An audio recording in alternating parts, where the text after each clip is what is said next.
Halo, pecinta sepak bola dimanapun Anda berada.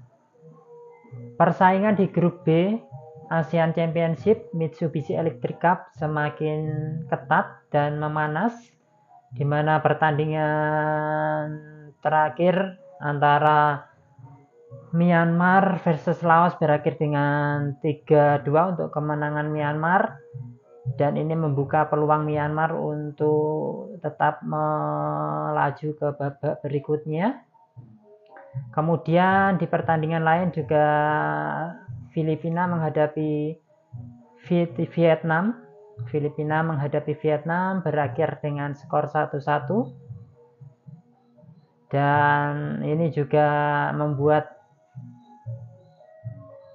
Vietnam sendiri sudah mengoleksi 7 poin, sehingga peluang besar untuk lolos ke semifinal tentu sangat terbuka lebar. Untuk Filipina juga tetap bisa untuk menjaga asa lolos ke semifinal jika di pertandingan terakhir dapat memaksimalkan laga menghadapi Indonesia.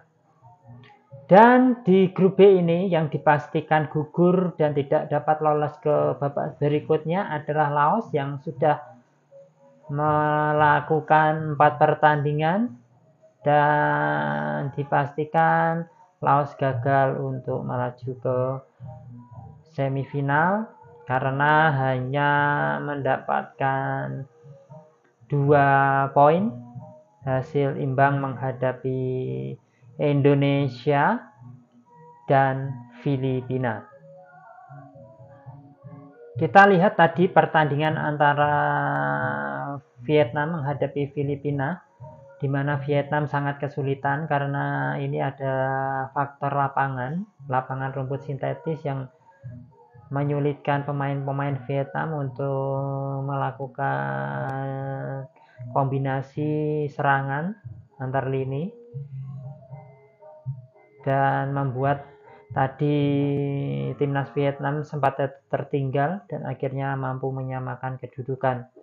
Dan tadi juga Myanmar cukup kesulitan menghadapi Laos, di mana sempat unggul kemudian dibalikkan oleh Laos dan di menit-menit akhir mampu membalikkan keadaan, comeback dengan skor 3-2. Pertandingan penentu di grup B akan berlangsung pada tanggal 21 Desember 2024, yang nantinya ada 2 pertandingan yang akan berlangsung secara bersamaan, yaitu nanti Vietnam menghadapi Myanmar dan Indonesia menghadapi Filipina. Saya akan ulas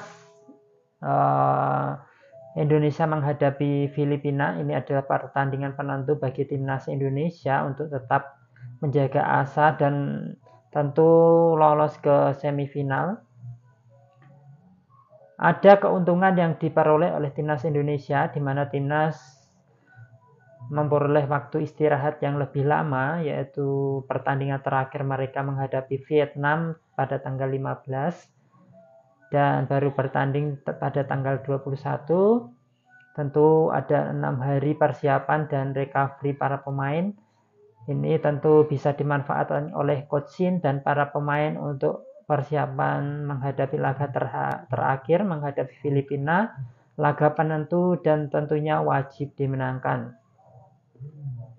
Berkaca dari pertandingan yang telah dijalani oleh timnas di 3 pertandingan awal, tentu banyak PR yang harus dievaluasi, bagaimana sisi penyerangan timnas, dan timnas sendiri memperoleh gol kebanyakan lewat set piece ataupun lemparan ke dalam.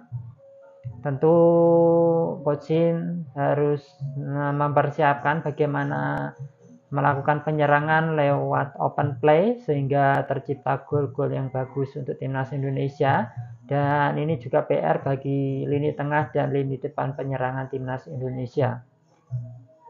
Dan ada beberapa hal yang perlu disoroti dari lini belakang sampai depan timnas Indonesia.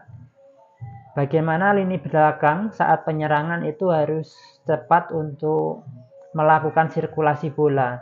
Dan umpan-umpan progresi dari back timnas itu perlu ditingkatkan karena terlihat saat menghadapi Vietnam maupun tim lainnya di AFF ini, lini belakang atau 3 back timnas terlalu lama menguasai bola dan sirkulasi bolanya terlalu lambat. Kemudian umpan-umpan progresi juga tidak terlihat atau minim sekali umpan progresi ke lini depan langsung ataupun ke lini tengah. Dan terkadang juga lini back timnas Indonesia saat membangun serangan juga mengandalkan umpan-umpan lambung panjang yang tidak terukur sehingga mudah dipatahkan dan bisa jadi menjadi ancaman counter attack bagi tim lawan.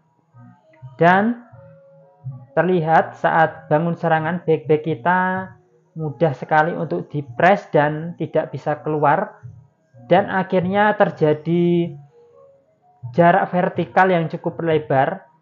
Nah, itu cukup membahayakan. Kemudian umpan long ball yang tidak akurat, nah ini juga harus diantisipasi oleh para pemain dan diperbaiki agar jarak antar pemain dan sirkulasi bola kemudian umpan progresi dapat ditingkatkan bagi timnas Indonesia.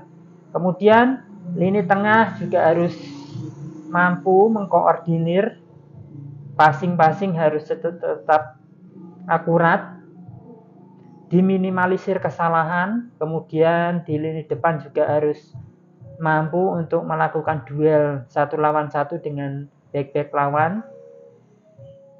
Ini menjadi pekerjaan yang rumit bagi Coach Shin. Dan di pertandingan terakhir, meskipun kalah 1-0, kita lihat ini defensif timnas sedikit membaik. Dan semoga dengan waktu istirahat yang cukup dan persiapan sebelum pertandingan menghadapi Filipina ini, para pemain dapat mempersiapkan diri dengan baik. Dan kabar baiknya, setelah Marcelino di laga menghadapi Laos mendapatkan kartu merah dan absen menghadapi Vietnam, tentu nanti saat menghadapi Filipina, Marcelino akan bisa bermain, dan ini akan menjadi tambahan amunisi yang sangat bagus untuk timnas Indonesia.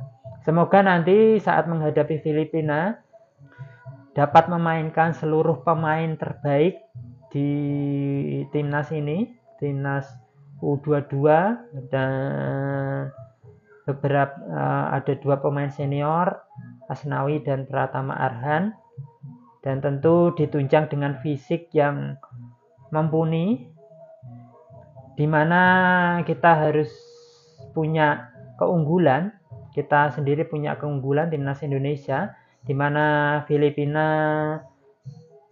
mempunyai waktu istirahat yang lebih pendek, dan ini tentu semoga bisa dimanfaatkan untuk menjadi kemenangan bagi timnas Indonesia. Dan di pertandingan lain juga akan menjadi penentu, Vietnam menghadapi Myanmar.